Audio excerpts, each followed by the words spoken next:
sedikit perkongsian tajuk yang berkaitan dengan man ana. Siapa saya maknanya? Siapa kita semua? Al-Imam Ghazali rahimahullah ta'ala menyatakan, jawablah 3 soalan yang kamu boleh jawab ini, niscaya kamu akan kenal diri kamu.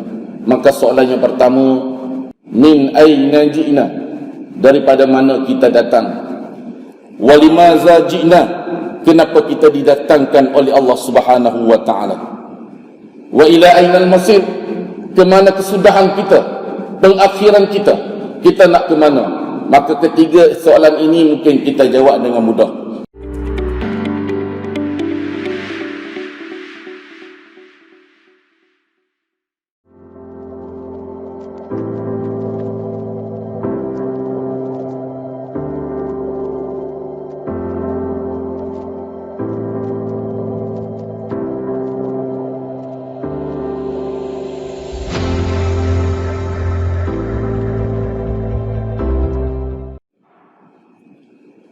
Bismillahirrahmanirrahim. Assalamualaikum warahmatullahi wabarakatuh. Alhamdulillahi rabbil alamin, wassalatu wassalamu ala rasulillahil amin, Sayyidina Muhammadin Mustafa khatamil mursalin wa ala alihi wa sahbihi ajma'in. Allahumma la sahla illa ma ja'altahu sahla wa anta taj'alu hazna idza syi'ta sahla. Rabbi yassir wa la tu'assir, Rabbi tammin bi khair bi rahmatika ya arhamar rahimin. Allahumma rabbuna wa rabbukum lana a'maluna wa lakum a'malukum la hujjata bainana wa bainakum.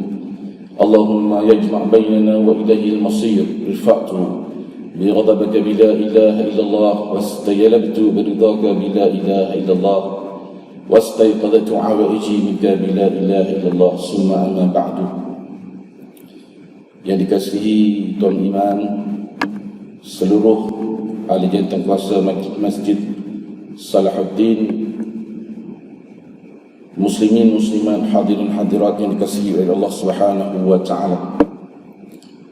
Menyebut Zunnun Al-Misri dalam ungkapannya, ijlis bina nu'min sa'ah, ijlis bina nu'min sa'ah, duduklah sebentar kita beriman kepada Allah Subhanahu wa ta'ala. Maka dengan itu disebut oleh Allah Subhanahu wa ta'ala, wa zakir fa inna zikra tanfa'ul mu'minin. Berilah peringatan, sesungguhnya peringatan itu mendatangkan manfaat kepada orang yang beriman. Hanya saja orang beriman sahaja yang akan mendapat manfaat daripada peringatan-peringatan itu. Dan orang yang beriman sahajalah sentiasa diberi peringatan dan mengharap peringatan. Bagi mereka yang tiada iman, peringatan yang disebut itu sebagai ancaman kepada mereka. Maka Allah Subhanahu wa ta'ala menyebut di dalam Al-Quranul Karim, yarfa'illahu alladhina amanu minkum walladhina utu 'ilma darajat. Allah Subhanahu wa ta'ala mengangkat di kalangan orang-orang yang beriman itu, yang mana mereka yang mempunyai ilmu pengetahuan, beberapa darjat ketinggian di sisi Allah Subhanahu wa ta'ala. Dalam banyak-banyak orang beriman itu, Allah Ta'ala angkat siapa? Mereka yang mempunyai ilmu pengetahuan. Maka dengan ilmu pengetahuan inilah yang boleh membezakan di antara al-haq wal batil, yang mana benar, yang mana batil, yang mana gelap, yang mana cerah. Maka kita dapat memilih jalan-jalan yang membawa ke syurga Allah Subhanahu wa ta'ala.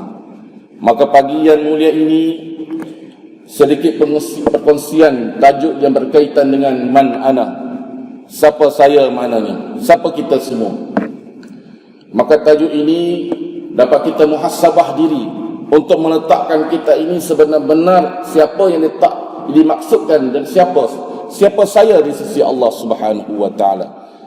Maka para ulama menggariskan, termasuk Al-Imam Ghazali rahimahullah ta'ala menyatakan, jawablah 3 soalan yang kamu boleh jawab ini, niscaya kamu akan kenal diri kamu. Maka soalan yang pertama, min aina ji'na, min aina ji'na, daripada mana kita datang. Walimaza ji'na, kenapa kita didatangkan oleh Allah Subhanahu wa ta'ala. Wa ila ainal masir, ke mana kesudahan kita, pengakhiran kita nak ke mana. Maka ketiga soalan ini mungkin kita jawab dengan mudah. dengan lisan kita, maknanya kita kata kita mari budi pada. Mungkin soalan jawapan itu sebaliknya, yang kalau faham orang yang tak mengaji, orang yang tak mengenal makna Allah Subhanahu wa taala, dia jawab secara zahir, aku mari daripada keturunan aku sekian-sekian. Maknanya aku datang di sini untuk mengambil segala apa-apa yang ada di dalam muka bumi Allah Subhanahu wa taala, dan pengakhiran tak tahu nak ke mana. Adakah jawapan yang kita nak menyebut itu adalah jawapan yang tepat, yang dikenaki oleh Allah Subhanahu wa taala? Bukan itu yang dimaksudkan. Maka untuk merealisasikan maknanya jawapan itu, maka para ulama, mana alim ulama, al-ulama warasatul anbiya, ulama pewaris Nabi, menggariskan bahawasanya ciri-ciri untuk menjawab soalan itu, termasuk Imam Mu'tabar, Imam Ghazali, Imam Sayyidi dan ulama-ulama Mu'tabar di akhir zaman ini dapat simpulkan, pertama sekali kita kena melaksanakan tuntutan syahadah yang pertama. Untuk memastikan nak menjawab soalan itu, kita kena laksanakan tuntutan syahadah 4 perkara yang saya sebut ringkas. Pertama sekali iaitu beriman dengan perkara yang gaib. Nak jawab min aina ji'na, daripada mana kita datang, kita kena yakin bahawasanya kita beriman kepada Allah Ta'ala bersifat ghaib. Yang pertama, tidak menyekutukan Allah Subhanahu wa ta'ala. Maka bila kita yakin beriman kepada perkara ghaib, sudah pastilah maknanya kita hadir pada pagi ini, kita yakin kita dibayar oleh Allah Subhanahu wa ta'ala. Bermula daripada kita melangkah pada rumah kita, bermula daripada kita bangun, pada kita tidur, kita niat, ya Allah, aku bangun kerana-Mu ya Allah, untuk mandi dan datang ke rumah Allah, dikira catatan pahala di sisi Allah Subhanahu wa ta'ala. Melangkah, kita menggerakkan, memutarkan tayar kereta kita tadi, atau ke motor kita tadi, sampai ke rumah Allah, sampai kita menunaikan salat sunat, maknanya tahajud umpama kita sampai awal. Kita menunaikan salat rawatib, kita menunaikan salat maknanya sebelum subuh. Maka dicatat segala amal ibadat kepada Allah, kepada Allah Subhanahu wa taala, sampailah kita selesai mendengar kuliah subuh. Maka kalau dihitung, dinilai, mungkin tak terkira pahala di sisi Allah Subhanahu wa taala. Orang yang beriman, dia percaya bahawasanya apa perkara yang dilakukan kerana Allah dibayar oleh Allah Subhanahu wa taala, maknanya pahalanya. Orang yang beriman, dia percaya bahawasanya melakukan kemungkaran dibayar dosa oleh Allah Subhanahu wa taala. Maka itu termasuk di dalam perkara ghaib, syurga neraka ghaib. Beriman kepada malaikat bersifat ghaib, beriman kepada kerusulan bersifat ghaib, beriman kepada kitab maknanya bersifat ghaib, beriman kepada qada wal qadar yang dijanjikan oleh Allah Subhanahu wa taala kepada setiap batang tubuh manusia itu bersifat ghaib. Sama ada qada mubram dan qada muallaq yang kita yakin bahawasanya ketetapan itu mutlak milik Allah Subhanahu wa taala, bukan milik makhluk, bukan milik makhluk manusia. Maka kita selesaikan yang pertama, kita beriman kepada perkara. Alhamdulillah, kita yakin bahawa saya Tuhan yang disembah malaikat Allah itu hanya sanya Allah. Sesekali kita tidak boleh menyekutukan Allah dalam segala perkara sekalipun. Kita manusia yang lemah, sebab milik Allah Ta'ala terkeluar pada sifat 20 itu dinamakan ialah sifat istighna. Ada 2 perkara. Yang kedua, sifat istighfar Allah Subhanahu wa taala. Apa makna istighna? Istighna ini terkaya Allah Subhanahu wa taala daripada segala perkara sesuatu. Terkaya Allah Taala. Allah Taala Maha Kaya, Maha Kuasa milik Allah Subhanahu wa taala. Yang keduanya, sifat iftiqar. Iftiqar ini maknanya berhajat segala sesuatu kepada Allah. Semua yang ada atas dunia ini milik maknanya Allah Subhanahu wa taala, dan makhluk, semua makhluk itu berhajat kepada Allah Subhanahu wa taala. Betapa lemahnya diri kita, tuan-tuan. Tuan-tuan perempuan yang dikasihi oleh Allah Subhanahu wa taala, betapa lemahnya diri kita. Umpamanya kalau kita nak solat, kita berhajat kepada tempat yang lembut. Nak sujud kena ada kapet, kena ada atap, kena ada aircon, kena ada kipas angin, kena ada lampu. Betapa lemahnya manusia berhajat kepada benda-benda itu. Tetapi Allah Subhanahu wa taala tidak berhajat kepada segala sesuatu. Milik Allah, kita berhajat kepada Allah Subhanahu wa taala. Ini kita kena yakin. Maknanya nak jawab soalan man ana tadi, siapa saya? Maka yang keduanya, selepas kita melaksanakan perkara gaib itu, bila mana kita mengucap asyhadu alla ilaha illallah wa asyhadu anna muhammadar rasulullah, pertama kita mesti melaksanakan, mana beriman kepada perkara gaib. Yang kedua, mestilah melaksanakan segala perkara wajib yang diperintah wajib oleh Allah Subhanahu wa taala.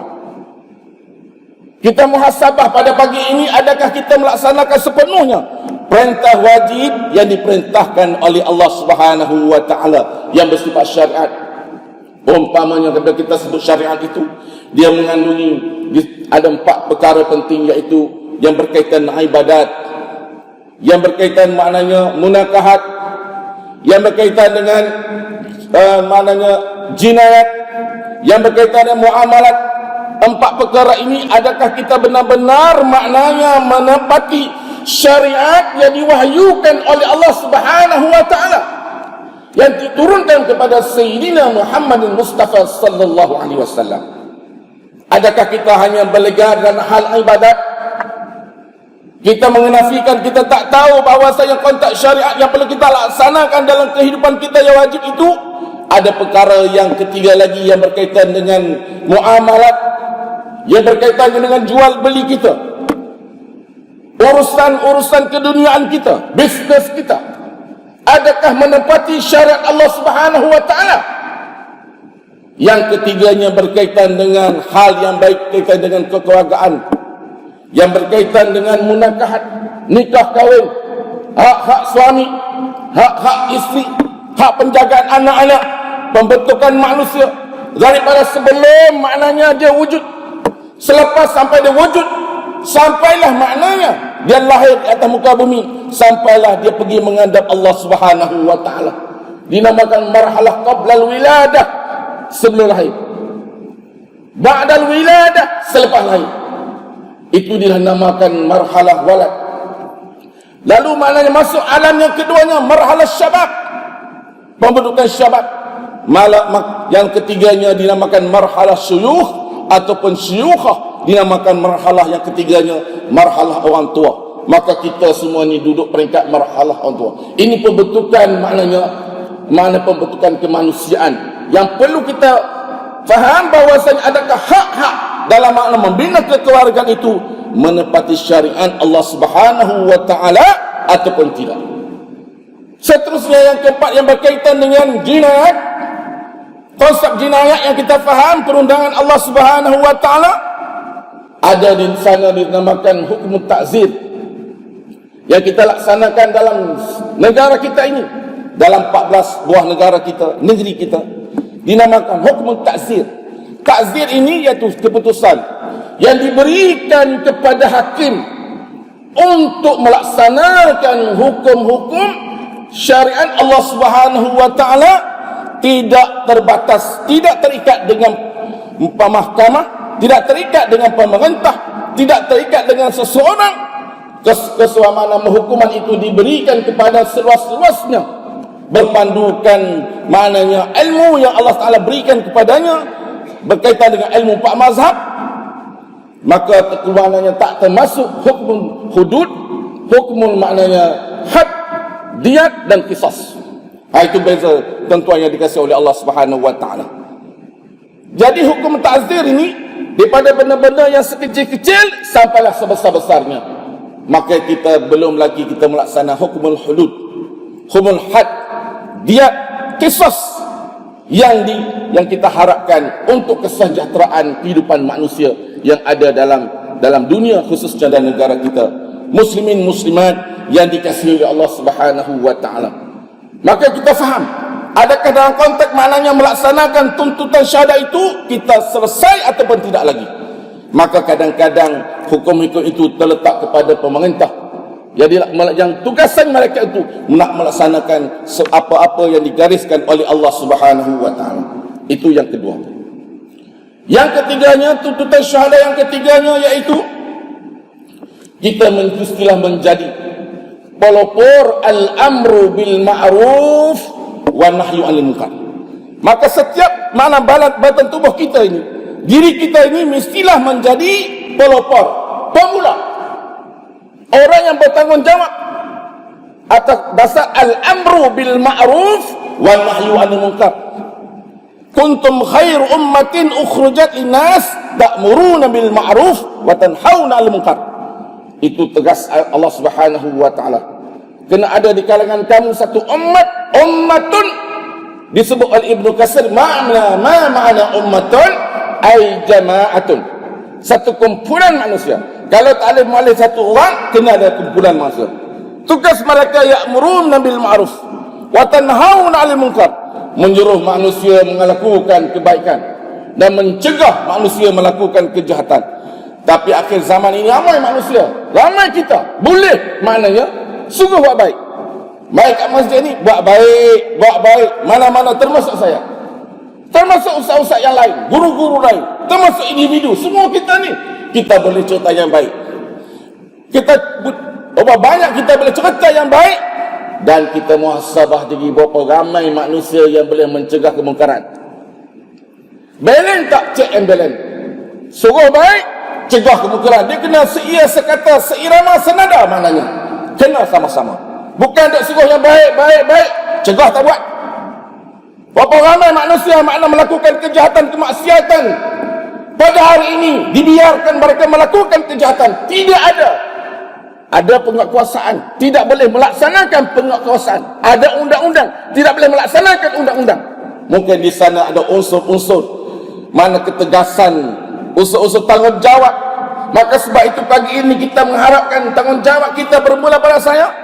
Orang yang bercakap ini mestilah menjadi pelopor al-amru bil ma'ruf wal nahyu 'anil munkar. Maknanya tugas Nabi apabila datang risalatun Rasul sallallahu alaihi wasallam ini, datang dirasah Nabi ini, tugasnya ialah memisahkan al-haq wal batil. Syariat turun nak memecahkan al-haq wal batil, tak boleh duduk sekali. Kebenaran dan kejahatan tak boleh duduk sekali, kena pisah, orang beza. Jadi itulah tanggungjawab yang mesti kita laksanakan sebagai seorang fardul muslim. Muslimin, muslimat, hadirin, hadirat yang dikasihi oleh Allah Subhanahu wa taala. Maka tuntutan yang keempat, yang terakhirnya, kata Allah, firman Allah Subhanahu wa taala, ya ayyuhallazina amanu dukhulu fis silmi kaffah. Wahai orang-orang yang beriman, masuklah kamu ke dalam Islam itu secara keseluruhannya. Islam secara kesemulannya. Islam itu secara maknanya universal, secara keseluruhan. Islam way of life, Islam cara hidup. Kita bukan ambil juz'un bi juz'in, ambil sikit-sikit. Maka kita kena ambil bermula daripada masuk tanas, diajar oleh Nabi sallallahu alaihi wasallam. Masuk tanas, tempat yang paling ringan sekali, masuk tanah, diajar Nabi. Nabi ajar paling ringan sekali, benda yang paling asas. Itulah indahnya Islam. Pagi-pagi tadi kita masuk tanah, kita langkah dengan kaki kiri, kita baca Allahumma inni a'udzubika minal khubusi wal khaba'is. Allahu Akbar. Bila kita duduk dalam bilik air, maknanya selesai mandi, kita keluar pula, kita langkah dengan kaki kanan, ghufranak ya Allah, ghufranak ya Allah, terus kita keluar. Jadi inilah indahnya Islam. Sampailah soal yang paling besarnya sekali, ialah melaksanakan maknanya syariat Allah Subhanahu wa taala dan soal pentadbiran negara. Maka tugas kita individu muslim yang pertama sekalinya disebut oleh Al-Imam Syed Hasan Banna, tugas kita belakang. Tugas kita belakang yang pertama sekali ialah islahkan diri kita menjadi fardul muslim. Islahkan diri kita ini menjadi sebenar-benar fardul muslim. Nak jawab salam man ana, siapa saya? Maka tugas yang kedua selepas daripada kita mengucap dua kalimah syahadah, kita mestilah melaksanakan tuntutan syahadah. Selesai.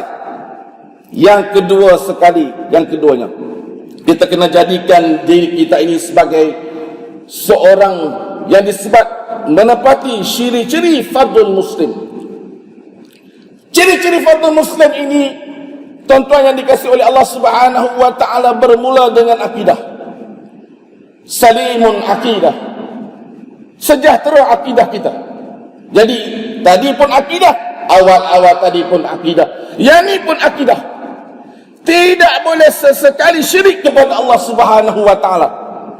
Kita nak pastikan, cek kita ini, adakah kita ini benar-benar fardul muslim.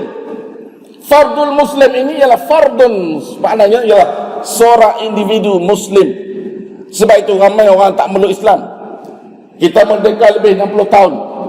Berapa ramai maknanya sepatutnya kita merdeka sekali kita bawa orang Cina ke, orang India ke, masing semua percaya, beriman kepada Allah Subhanahu wa taala. Sebab Islam itu indah. Ketika mana zaman Nabi sallallahu alaihi wasallam dan zaman tabi'in, peluasan empire, maknanya peluasan empire Islam, bila mana Islam sampai di situ, hanya segolongan sedikit, segelintir saja tak beriman kepada Allah Subhanahu wa taala, illa qalila, sedikit. Kebanyakan mu'azzabahum, mereka itu beriman kepada Allah.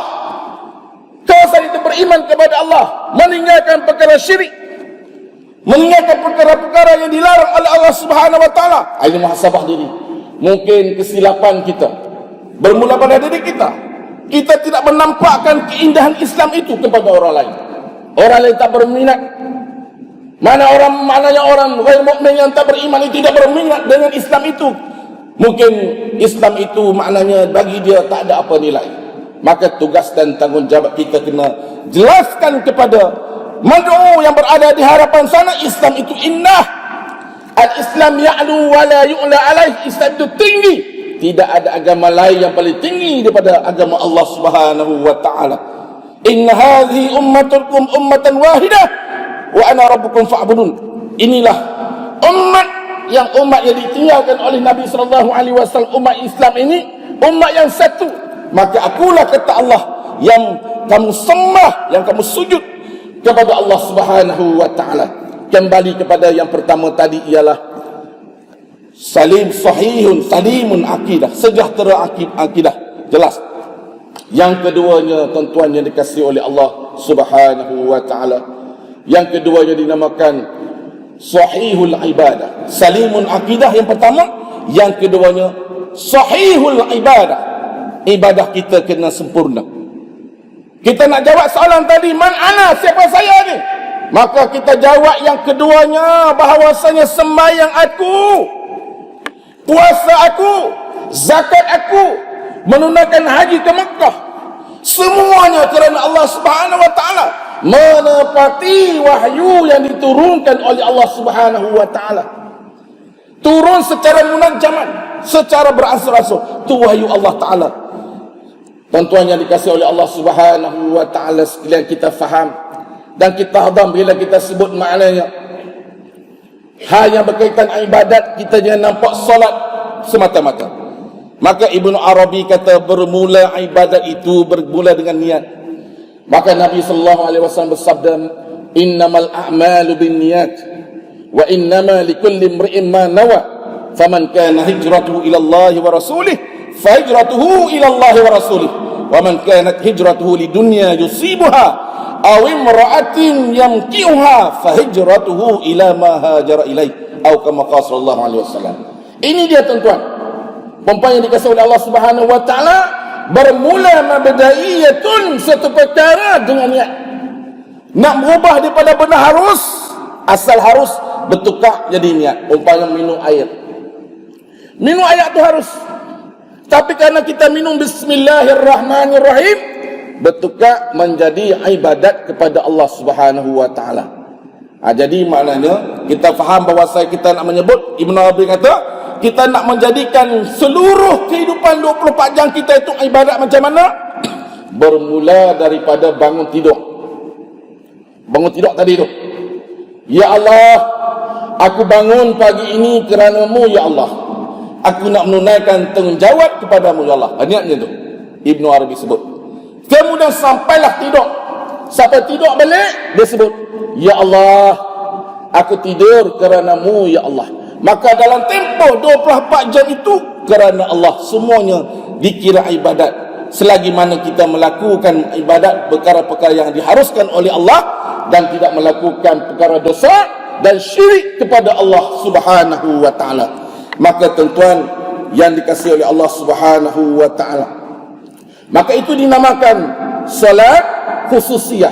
Mana ibadat dinamakan itu ialah dinamakan ibadatul khususiyah, solat. Itu nama ibadat mutlak solat. Manakala ghairul khususiyah, yang tidak dikhususkan ialah yang selain pada solat 5 waktu dan perkara-perkara yang diwajibkan oleh Allah Subhanahu wa taala. Bila kita sebut perkataan solat, maka kita hadam, kita faham solat ada solat zahir, solat batin. Solat zahir ini yang menepati rukun salat, yang menepati syurutus salat, yang menepati sunat ab'ad, yang menepati sunat hayat yang bersifat zahir. Hukum fiqh kata maknanya nampak sudut zahir, tak buat batal, tak baca batal. Itu zahir. Manakala batin itu ialah yang berkaitan dengan batin, yang berkaitan dengan hukum batin. Kalau kita maknanya tak khusyuk, tidak maknanya hati kita berpaling dengan Allah Subhanahu wa taala. Tubuh badan duduk atas sejadah, tapi hati duduk di kampung mana? Duduk di kampung, duduk di dangau, duduk di kedai, apa nama kedai mamak, duduk di pejabat. Dia tidak ada tazallul, tidak ada rendah diri, tidak ada khusyuk, tidak ada hadir hati, tidak ada ikhlas, tidak ada tawajuh kepada Allah. Ini bersifat kebatinan ni. Anta'budallah, nak lahirkan anta'budallah ka'annaka tarah, fa illam yakun tarahu fa innahu yarak. Kita sembah Allah seolah-olah Allah, kita nampak Allah Ta'ala. Jika kita tak nampak Allah, kita yakin Allah Ta'ala memerhati kita melakukan ibadat kepada Allah Subhanahu wa Ta'ala. Inilah dia dinamakan maqamul ihsan, maqam yang ketiga yang tinggi di sisi ilmu tasawuf. Maka tuan-tuan perempuan yang dikasihi oleh Allah Subhanahu wa Ta'ala, jelas. Maka yang ketiganya apakah dinamakan mana tuntutan fardul muslim yang ketiganya? Yang ketiganya iaitu qawiyul jismi. Qawiyul jismi makna sihat tubuh badan. Maka setiap daripada kita ini kena pastikan tubuh kita maknanya tidak makan benda-benda yang diharamkan oleh Allah. Pastikan tubuh kita makan benda-benda berkhasiat. Maka Aliman Hasan Banna menggariskan bahwasanya menasihatkan kepada kita semua, pergilah kamu ke hospital, cek 3 bulan sekali. Kita cek dah 3 bulan sekali. Cek kolesterol, cek penyakit kecil manis, cek tengok buah pinggang, sekurang-kurangnya cek darah. Cek maknanya darah kita tu turun naik tu berapa. Bukan atas 140 ke atas, 160 ke atas, mula sakit kepala. Bila kita sakit kepala, sakit sendi, sakit segala-galanya, fitrah biasalah. Tapi kita mungkin disebabkan kita tak pernah menjaga kesihatan, menggagalkan kita melakukan ibadah kepada Allah. Nak sembahyang pun tak boleh, tak larat. Sebab itu kata Nabi SAW, al-mu'min qawi khairun wa ahabbu ila Allah minal mu'min dhaif. Mukmin yang kuat lebih dicintai oleh Allah Subhanahu wa taala daripada mukmin yang lemah. Maknanya mukmin yang kuat, gagah perkasa, lebih dicintai oleh Allah Subhanahu wa taala daripada mukmin yang lemah. Bila dia melakukan ibadat kepada Allah, dia dalam keadaan semangat, khusyuk. Bayangkan waktu saya baru-baru ni kena sikit rasa macam kau, nak pijak tak boleh, tuan-tuan. Allahu Akbar, pijak tak boleh, nak jadi imam tak boleh, nak lipat tak boleh, dia tarik sikit Masya Allah. Tuan-tuan kita kalau hak duduk depan saya ni, kalau tak ada lagi tu alhamdulillah, tolong jaga sama-sama. Baik, yang keempatnya tuan-tuan yang dikasihi oleh Allah Subhanahu wa taala, harisan ala waqti. Mana kita kena jaga masa. Lah ni maknanya PKP kan, maknanya zaman COVID-19 ni kita melanda negeri kita ni, melanda negeri kita dan kawasan kita ni hak kita ni. Kita kena jaga sungguh supaya kita dapat bendung wabak COVID-19 ni, supaya Allah Subhanahu wa taala angkat sama-sama wabak dan ancaman ini insya-Allah. Maka kembali kepada yang disebutkan itu ialah kita kena jaga masa. Maknanya masa kita ni apa dia? Bahwasanya masa kita tak lama. Ia maksudkan menjaga masa dalam konteks nak melakukan ibadah kepada Allah. Ini peluang kehidupan kita. Jadikan hari ini yang terbaik. Lakukan ibadah pada hari ini seolah-olah besok kita nak meninggal bertemu dengan Allah Ta'ala. Jangan ada sebut dan lagi, tunggu lagi, awal lagi. Tak apa. Jangan. Maka sebab itu jangan kita menangguh-nangguh dalam urusan dengan Allah Subhanahu wa Ta'ala. Kita ditujukan dengan kematian. Seorang ulama muda baru 2 hari semalam, Al-Fadil Syekh Muslim Husni Genting, seorang ulama muda yang lahir pada tahun 80. Ulama ni, dia ni seorang yang hebat. Sudut kita tak tahu, kita tak ambil peluang sudut sanad. Maknanya dia memegang mana sanad Asia ni dia pegang. Subhanallah, sanad Asia ni dia pegang. Sanad ni tuan-tuan apa dia? Iaitu sanad ai tariqah, jalan. Apa benar yang dibawa oleh Nabi SAW min qaulin aw fi'lin aw takririn aw sifatin, itu dinamakan hadis. Mesti ada sanad, jalan-jalan. Jalan guru kepada guru, guru kepada guru, guru kepada guru, guru kepada guru, sampailah min Nabi SAW, sampailah kepada Nabi SAW. Ni orang macam ni kita ambil umpamanya hadis musalsal. Hadis musalsal ni hadis yang kita bersambung-sambung. Cara Nabi minum macam mana, cara Nabi duduk, hadis cara Nabi duduk macam mana, cara hadis Nabi pakai serban macam mana, hadis cara Nabi pakai baju macam mana, hadis cara Nabi pegang janggut macam mana perbuatan Nabi dikala dia menyampaikan hadis. Perbuatan zahir tu ditiru, ikut. Itu ada hadis musalsal maknanya. Contoh tu hadis musalsal yang berkaitan dengan sanad sunan sitah dan sebagainya. Jadi hilang mutiara yang agung. Mana rasa tetuk, saya pun mana terasa sedih jugalah. Mana kita rasa mendung. Jadi sempat alhamdulillah, maknanya ketika belajar di Mesir dulu, guru kepada dia iaitu Syekh Mustafa Abu Saiman Ali An-Nadwi Al-Laknawi. Mungkin tuan-tuan pernah tengok hadir di Kedah ni. Kirimkan kitab yang maknanya rasa terkilang, maknanya tak sempat berjumpa dengan dia. Dia kirim kitab hanya sekali saja. Dapat kiriman kitab Syekh Mustafa kirim melalui dia, sebab dia di antara guru muslim datang ke Malaysia untuk memberi mana ijazah sanad-sanad kepada guru-guru dan anak murid. Dan Allah Ta'ala jemput dia dalam keadaan usia yang muda. Moga-moga Allah Ta'ala merahmati rohnya insya-Allah. Tentunya dikasihi oleh Allah Subhanahu wa Ta'ala sekalian. Maka yang kelimanya ialah matinul khuluq. Kita baca ringkas. Matinul khuluq, sifat fardu muslim yang kelimanya ialah matinul khuluq. Mana akhlak kita ni akhlak yang baik. Dana khuluqul Quran. Siapa Nabi? Akhlak Nabi adalah Al-Quranul Karim. Maka kita pastikan di sinilah imej kita. Imej orang Islam pada akhlak yang luhur, yang baik. Maka yang keenamnya iaitu maknanya mujahadah li nafsi.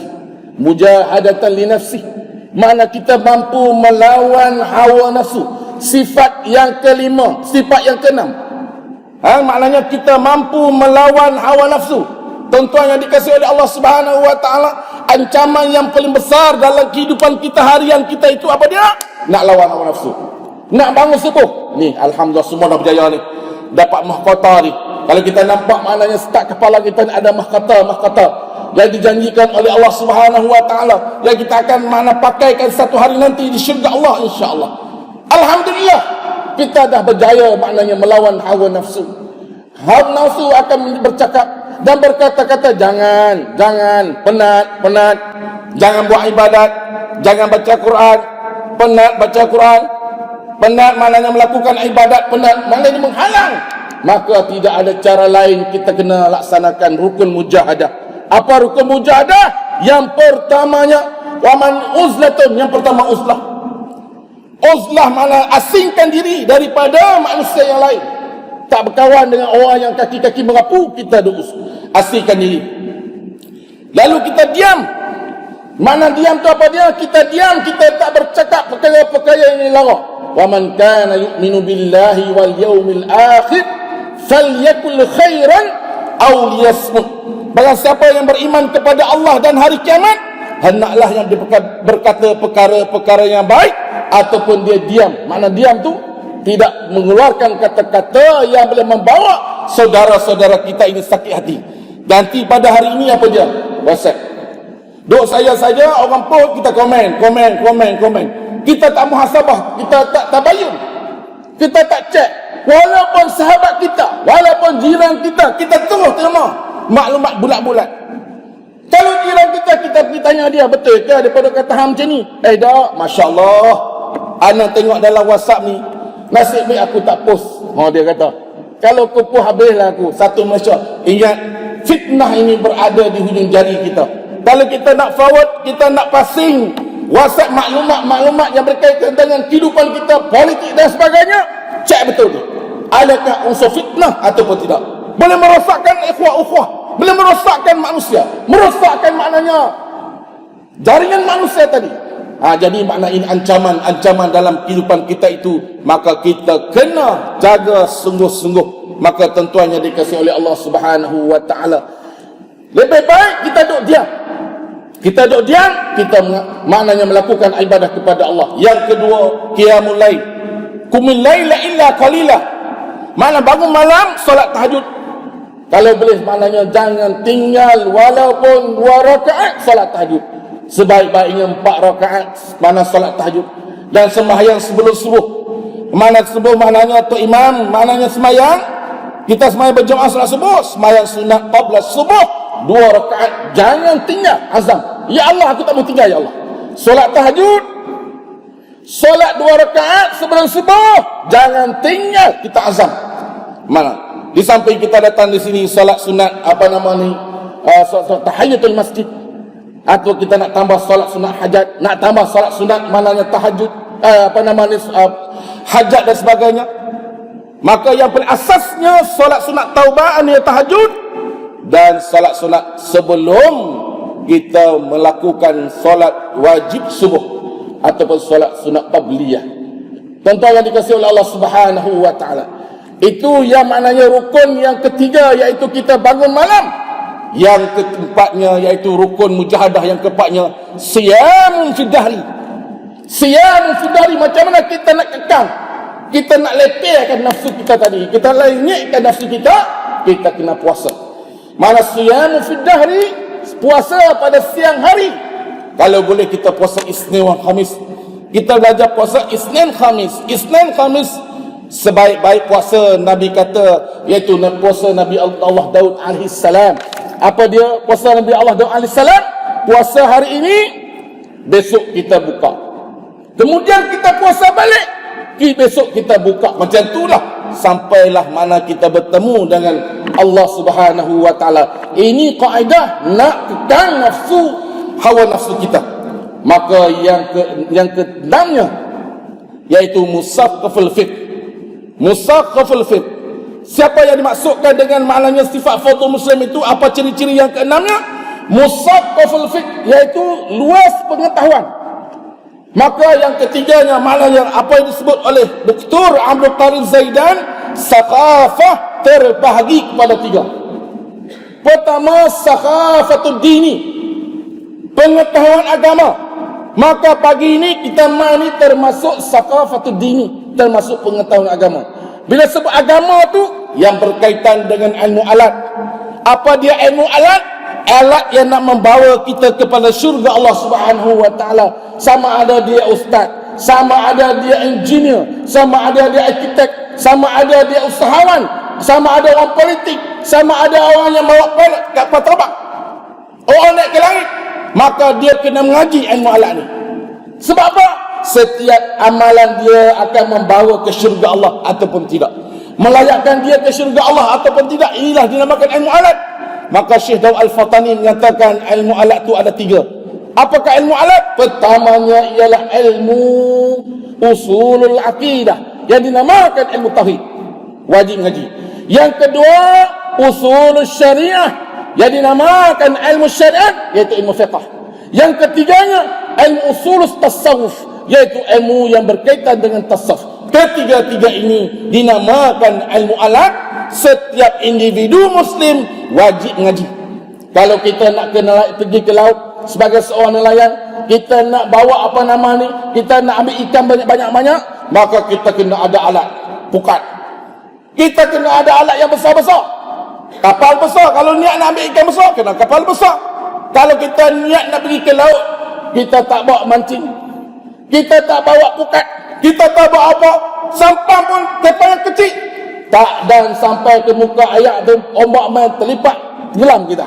Maka alat tak cukup nak pergi ambil amanahnya ikan di laut. Begitu juga kita nak ke sawah, nak ke kebun, nak ke hutan belantara, tak bawa sebilah parang pun. Nak pergi ambil akak kayu sebagai tahu apa, alat tak ada. Begitulah alat kita nak ke syurga Allah. Mesti ada 3 benda ini, iaitu ilmu fiqh, ilmu tauhid, ilmu fiqh dan ilmu tasawuf. Maka ilmu yang keduanya dinamakan ialah saqafatul ammah. Ni saqafatul ammah. Syekh Abdul Karim Zaidan menyatakan yang kedua saqafatul ammah itu apa dia? Iaitu ilmu yang berkaitan maslahat ammah ni. Maslahat ammah, masalah umum. Kalau tak buat dengan dia, kita besar semua. Kalau satu kampung tak ada, kita berdosa. Maka kita kena mengaji.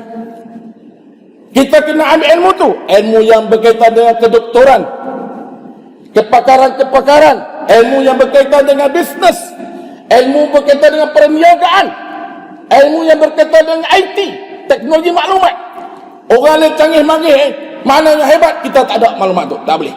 Maka yang ketiganya dinamakan saqafatun harakiyah. Ilmu yang berkaitan pengetahuan haraki gerakan Islam. Kita kena tahu gerakan Islam, perjuangan Islam, jamaah Islam. Kita kena mengaji dan faham. Dan diwarisi oleh Nabi SAW. Sampailah para ulama, sampailah pada hari ini. Itu disebut maknanya musaqqaful fikri. Kita kena luas pengetahuan kita. Maka yang seterusnya kita kena qadiran ala kasbi. Qadiran ala kasbi ini tentu saja dikasih oleh Allah Subhanahu wa taala. Kita mampu berusaha, kita mampu maknanya melakukan satu perkara, makna kita tak bergantung dengan orang lain. Wa kana Nabi Allah Daud alaihissalam kana ya'kulu min 'amali yadihi. Sesungguhnya Nabi Allah Daud alaihissalam, dia buat kerja menggunakan keringat tulang belulang dia, tangan dia, untuk dapat hasil untuk dia makan hari-hari, tak bergantung. Maka setiap kita ni memanfaat untuk orang. Setiap tubuh kita ni bukan untuk diri kita saja, tetapi untuk orang lain juga, tuan-tuan yang dikasihi oleh Allah Subhanahu wa taala. Maka saya mana nak menyebut ada 2-3 perkara lagi yang mungkin tertinggal. Mudah-mudahan cukup sekadar itu, insya-Allah tazkirah subuh pada kali ini, maknanya yang berkaitan man ana. Kalau kita dapat jawab maknanya soalan tadi, kita realisasikan dalam kehidupan kita, maknanya perkara ini disebut tuntutan syahadah.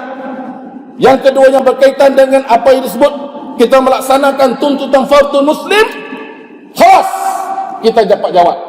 Soalan itu dapat jawab sempurna. Alhamdulillah, segalanya kita nak pergi membawa menghadap Allah Subhanahu wa taala. Mudah-mudahan sedikit pengisian pagi ini manfaat untuk diri saya dan manfaat kepada muslimin muslimat dalam keadaan kita diancam dengan wabak, maknanya dia punya baru main ni. Moga kita kena hati-hati, berjaga sama-sama lah. Muncul pula dengan keambangan haid pun ada. Yang terbaru ambangan haid, satu sekolah lagi nak kena cek semua, nak kena jolok hidung, jolok satu kayu besar lah masuk ke dalam. Saya dah fikir tu, kesian anak-anak, kesian cikgu-cikgu. Mai pula wabak daripada yang terbaru, wabak daripada tawa. Saya orang baling duduk lalu kot tu, risau sampai kata kena stop lalu kot tu. Jadi mana kita wala macam mana pun, kita kena ikhtiar. Likulli syai'in sababa. Setiap satu perkara itu ada punca dan sebabnya. Jangan kita bertawakal, tak apa, Allah Ta'ala ada, Allah Ta'ala ada, tak ada masalah, yakin pada Allah, tak boleh. Memang tu tawakal mutlak tak boleh, kena lapik ni. Maknanya kena lapik, kena ada lapik maknanya. Maka likulli syai'in sababa. Setiap satu perkara itu ada punca dan asbabnya. Nak mati pun ada asbab, sakit pun asbab. Asbab itu punca. Maka kita kena elak daripada, bila kita tahu asbab tu, kita kena elak, maka kita selamat meneruskan kehidupan kita, harian kita, insya-Allah. Cukup sekadar itu, tuan-tuan yang dikasihi oleh Allah Subhanahu wa taala. Mohon maaf ada apa yang saya sampaikan tidak sampai maksud pada pagi ini, moga-moga kita termasuk di dalam mukminin yang dijanjikan oleh Allah Subhanahu wa taala syurganya nanti insyaallah. A'udzubillahi minasyaitonir rajim. Bismillahirrahmanirrahim.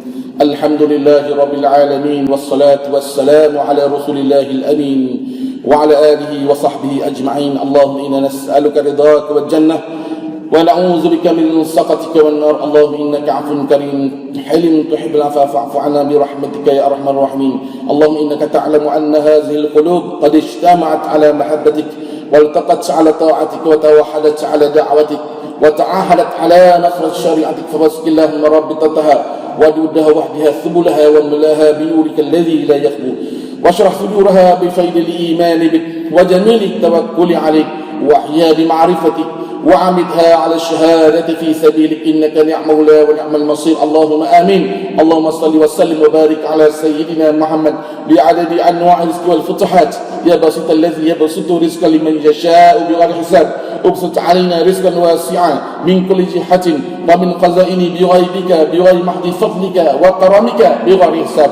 اللهم يا دافع البلاء يا الله، يا دافع البلاء يا رحمن، يا دافع البلاء يا رحيم، ارفعنا من كل بلاء الدنيا وبلاء الآخرة وشر الدنيا وشر الآخرة وشر من الناس وشر من الجن وشر من الإبليس وشر من الشيطان الرجيم وشر من الدجال وشر من الدجال وشر من الدجال وما يطير من الهوى وما يخرج من الأرض وما ينزل من السماء برحمتك يا أرحم الراحمين. ربنا آتنا في الدنيا حسنة وفي الآخرة حسنة وقنا عذاب النار. وصلى الله على سيدنا محمد وعلى آله وصحبه أجمعين. سبحان ربك رب العزة عما يصفون وسلام على المرسلين والحمد لله رب العالمين. Sekian, wassalamualaikum warahmatullahi wabarakatuh.